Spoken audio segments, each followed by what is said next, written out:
Bank of America is reversing its decision on foreclosures, announcing plans to resume home seizures in 23 states. The nation's largest bank, you may recall, halted foreclosures 2 weeks ago amid allegations of flawed paperwork. So why the big change? CBS News business and economics correspondent Rebecca Jarvis is here with more on this and some other financial headlines this morning. Let's start, though, with the foreclosures. Why now is B of A saying, you know what? We're back in the foreclosure business? Well, they say they didn't find any problems with the paperwork. And remember, 2 weeks ago, they had to halt foreclosures under accusations that they hadn't crossed their T's and dotted their I's when it comes to foreclosures. Well, Bank of America says it's reviewed 102,000 mortgages in those 23 states. They're good to go, and they're going to start processing the paperwork by Monday. So what does this do then for anyone who may have a mortgage with Bank of America in those states? In those states, it means that you will likely be foreclosed on come November. They say they'll start seizing homes come November. So for those people, as well as, Erica, a lot of other people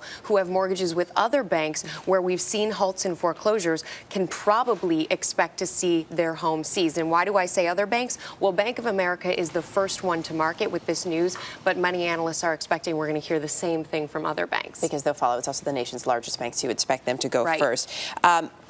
So if you don't have, so then I was going to ask you if you don't have a mortgage with Bank of America, but you just cleared that up for me. So that's what you need to focus on, obviously, if you are at risk of foreclosure, knowing that there is a very good chance it could now happen again. Yes, and I should say there's about 2 million homeowners in this country who are in this position, but the ones who are actually likely to be foreclosed on in the Bank of America, again, is that 102,000 people in those 23 states. And chances are you know who you are. Taking a look at some of the other financial headlines, Apple, I mean, on one side, we got people worried about losing their homes, and then you see Apple, which is posting record revenue yesterday with their quarterly earnings statement. report. Their earnings report was amazing. It is really incredible where you see in this world, you can have this drastic contrast in stories. Apple, 4.2 million iPads sold in a matter of 3 months, 14 million iPhones sold.